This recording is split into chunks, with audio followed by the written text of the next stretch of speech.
Hola, ¿cómo están? Vamos a grabar ahora, mejor dicho, ya estoy grabando, para ustedes el texto de nuestra unidad número 10 en el curso de Cultura y Desarrollo sobre mujeres, feminismo y feminicidio. ¿Son las mujeres una minoría? Las estadísticas las ubican como la mitad creciente de la población mundial, en muchos países con un número y esperanza de vida mayor que los varones. Sin embargo, la limitación sistemática de los derechos de las mujeres las tiene en muchos órdenes como una minoría discriminada de la sociedad, a pesar de su creciente peso demográfico. Se trata de una paradoja cultural. A veces son mayoría poblacional, o al menos son tantas en número como los varones, pero son minoría en derechos. El rol de las políticas públicas debería ser corregir este desequilibrio. Y gran parte de ello tiene que ver con la cultura, porque la discriminación contra las mujeres y el dominio de los varones, el llamado patriarcalismo, es desgraciadamente parte importante de la cultura de los pueblos, al menos hasta ahora. La relación entre género y cultura está dada por los estereotipos de género. Se llama estereotipos de género al conjunto de ideas, representaciones, opiniones, utilizadas frecuentemente para explicar el comportamiento de hombres y mujeres o para indicar cómo deben ser, parecer y comportarse. En el caso de niños o niñas, los estereotipos de género son, por ejemplo, color del dormitorio o sala de juegos, color de la ropa, tipo de juegos, tareas que deben hacer o no hacer en el hogar. En el caso de los mayores, refieren a cómo deben comportarse en la sociedad, los papeles que deben desempeñar en el trabajo, cómo deben relacionarse entre sí. Cada cultura local o nacional elabora sus propios estereotipos de género. La cultura global también difunde los suyos a través de lo que se juzga moderno o anticuado, elegante o cursi, decimos en el Perú guachafo, en cada época. Los estereotipos de género se incorporan a través del hogar y la escuela, el cine, la televisión, las redes de Internet o la publicidad, en el proceso de socialización y adecuación de las nuevas generaciones a los modelos de la sociedad establecida. Hay un estereotipo masculino, el hombre como proveedor de la familia, el que dirige las decisiones más importantes en el hogar, el que lidera y gobierna en la sociedad, el que va a combatir en la guerra, el que realiza los trabajos más costosos y más peligrosos, el que es rudo y valiente, el que no llora, en fin. También hay un estereotipo femenino,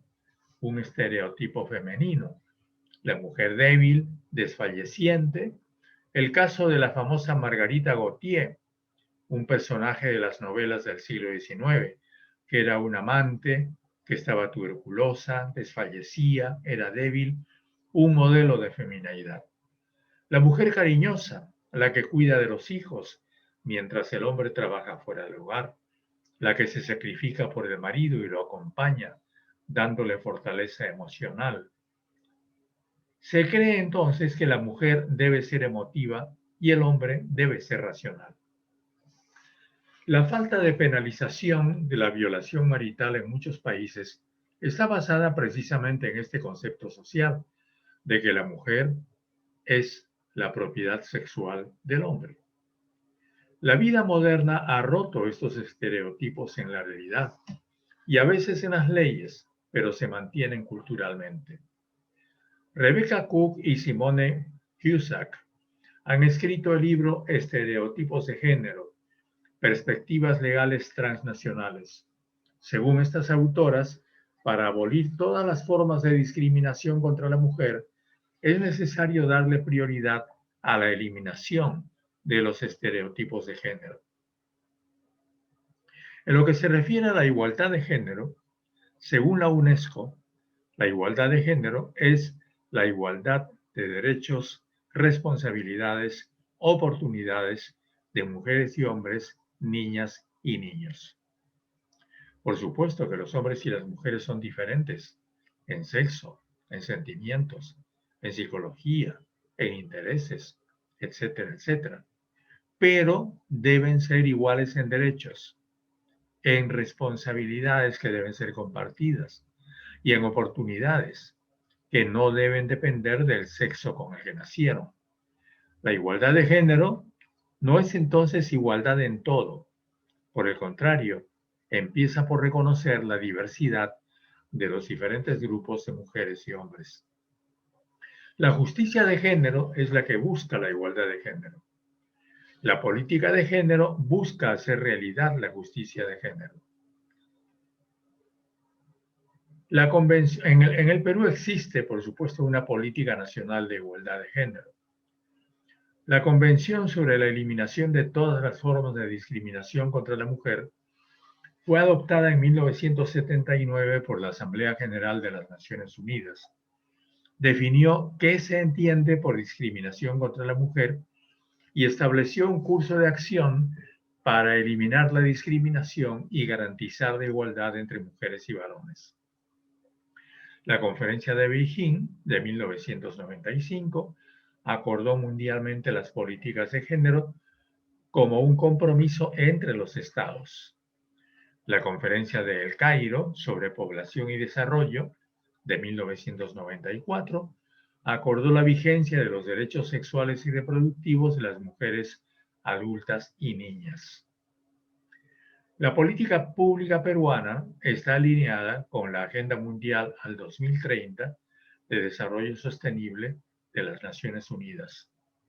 Y conforme a ella existían y existen el Acuerdo Nacional, el Plan Estratégico de Desarrollo Nacional, el Plan Nacional de Igualdad de Género, el Plan Nacional contra la Violencia de Género, el Plan Nacional de Acción por la Infancia y la Adolescencia 2012-2021, el Plan Nacional de Seguridad Ciudadana 2013 a 2018, el Plan de Acción en Género y Cambio Climático del Perú, el Plan Nacional de Derechos Humanos 2018-2021, el Plan Nacional de Fortalecimiento de las Familias 2016-2021, el Proyecto Educativo Nacional al 2021.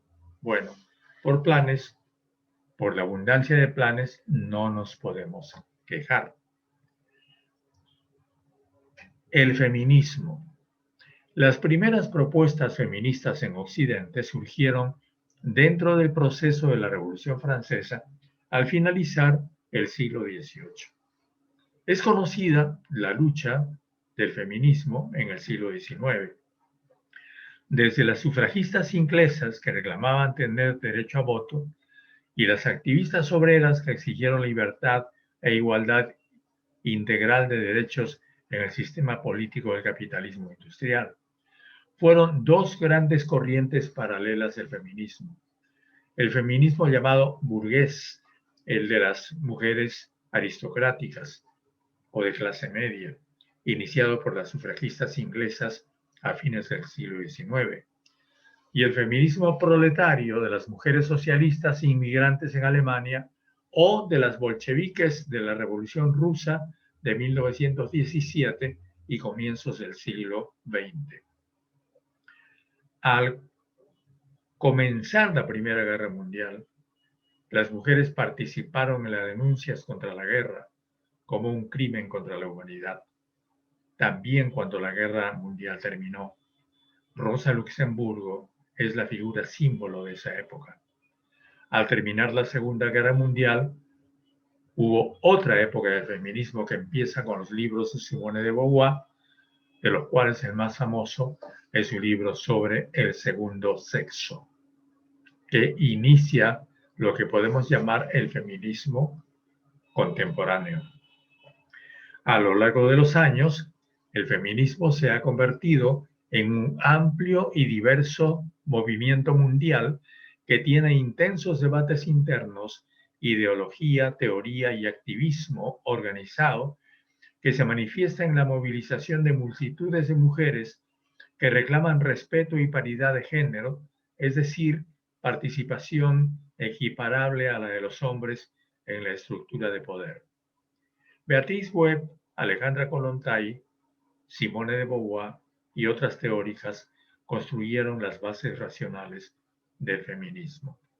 Angela Davis, Judith Butler y otras cuestionan y discuten el feminismo que ya es tradicional, que está basado en el binomio de géneros hombre-mujer, y añaden todas las variantes sexuales y de género contemporáneas, además de las categorías de etnia, clase social y otras. Ahora nos encontramos en la época del posfeminismo, que incluye una enorme variedad de planteamientos, uno de los cuales es el llamado feminismo cultural.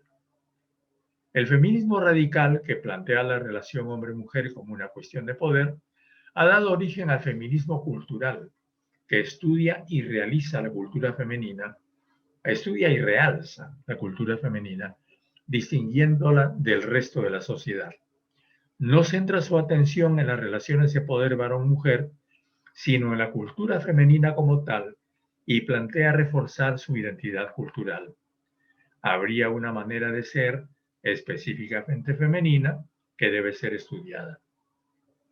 El término feminismo cultural fue usado por primera vez por Brooke Williams, integrante de los movimientos de liberación femenina en los años 70 en los Estados Unidos. Raquel Osborne lo explica como un reconocimiento de los valores específicamente femeninos que tienen las mujeres. Osborne es una socióloga española especializada en cuestiones de género. Desarrolla la sociología de género en lo concerniente a los delitos. Para Adrienne Rich, el feminismo cultural es una resignificación de los valores femeninos. Rich fue una poeta estadounidense fallecida en 2012, combatió las estructuras del poder patriarcal desde la poesía en los años 60 y 70. Es una de las grandes referencias en el movimiento por los derechos civiles de los Estados Unidos. Lo que pasa es que ella escribió en lenguaje literario y desde nuevos enfoques sobre la maternidad y la homosexualidad, temas que hasta entonces habían estado inexplorados. En los inconexos poemas de Rescate a Medianoche de 1995, en que intenta hablar a nombre de toda la humanidad, aflora la cuestión del ser humano en el siglo XX, que es un ser zarandeado por la guerra, la miseria, la humillación y la represión. En general, la consigna del feminismo cultural se puede decir que es: el futuro será femenino o no será. Critica a las mujeres los valores masculinos que llevan adentro y critica también a la familia como un ente que resulta a la postre reproductor del machismo. Critica al rock por sus canciones cuyas letras plantean a la mujer como dependiente del hombre. ¿Qué podemos decir del feminicidio? Toda esta discusión que hemos descrito rápidamente se realiza en el mundo mientras se desarrolla una gran campaña de odio contra las mujeres, contra las variantes sexuales no normadas legalmente, y decenas de miles de feminicidios se producen en países como la India, México, Colombia, Perú y otros. Se entiende por feminicidio la muerte violenta de las mujeres ocasionada por razones de género. En el Perú, la ley 38.068 incorporó al Código Penal el artículo 108. Constituye este delito la acción de matar a una mujer existiendo una relación de causalidad entre la conducta del sujeto activo y la extinción de la vida de la víctima, estando presente en la intención de matar. La víctima es la mujer que desde la perspectiva de género se encuentra en una posición vulnerable en su relación de poder con el varón. Cada mes 12 mujeres son víctimas de feminicidio en el Perú. Grandes manifestaciones femeninas han exigido a los gobiernos proteger a las mujeres contra el acoso sexual y la violencia de género. Monstruosos crímenes contra mujeres han sido cometidos en los años recientes. El feminicidio se relaciona con la cultura, en la medida en que es el resultado de lo que hemos visto al comienzo, estereotipos de género, que existen arraigados en la sociedad desde hace muchos años. Estos estereotipos señalan a la mujer un lugar subordinado en la sociedad. Le exigen cumplir con determinadas obligaciones muy concretas en el hogar y una permanente obediencia al marido, cualesquiera que sean las circunstancias. El correspondiente de los estereotipos de género es el denominado endiosamiento de la víctima. Se requiere que sean reconocidas como víctimas solo las mujeres que responden al estereotipo de género. Las trabajadoras sexuales, por ejemplo, o las mujeres que visten de manera provocativa, según determinados cánones sociales, no son consideradas víctimas de una violación, por ejemplo, y se tiende a justificar los abusos o crímenes cometidos contra ellas. En marzo del 2009, el Senado argentino aprobó la Ley de Protección Integral a las Mujeres para prevenir y erradicar la violencia contra ellas. El Perú tiene la Política y el Plan Nacional contra la Violencia de Género 2016-2021. Sobre el trabajo no remunerado de las mujeres. Las mujeres tienen una doble carga: ser trabajadoras para ganar un sueldo o salario, ser amas de casa para cuidar del marido y los hijos. A veces es una triple o cuádruple carga, cuando también deben cuidar a sus padres o a los hijos de sus hijos, es decir, a los nietos. Esta silenciosa pero intensa actividad de las amas de casa no es apreciada por la sociedad. Culturalmente, debido a la vigencia de los estereotipos de género, no se considera trabajo el de las amas de casa. Hace tiempo que se viene planteando que las jefas de hogar, por el hecho de serlo, deberían cobrar un sueldo mensual y estar inscritas por lo menos en la seguridad social. Tareas como limpiar, cocinar y educar a los hijos tienen que ser remuneradas, porque estos trabajos benefician a las familias y también a la sociedad y al Estado. Aparte, por supuesto, de que la mujer y el hombre deben compartir las labores del hogar y de que la mujer tiene derecho a trabajar fuera de casa con salario igual, por iguales tareas, con los varones. El trabajo no remunerado de las mujeres es en realidad un subsidio a la economía, pero no es registrado como componente del Producto Bruto Interno. Las amas de casa contribuyen a mejorar la competitividad de la economía, lo que aumenta las ganancias de las empresas que ven reducidos sus costos laborales. En general, no se puede considerar la cultura de un país ni su desarrollo cultural sin tener en cuenta el aporte de las mujeres en todos los órdenes. Pero todavía sigue siendo un reto para nuestro país introducir la reivindicación y participación de las mujeres como agentes activos de desarrollo en todas las políticas públicas. Muy bien, hemos terminado la lectura de nuestra unidad correspondiente esta semana y ahora, como de costumbre, dejo de compartir pantalla y me despido de ustedes.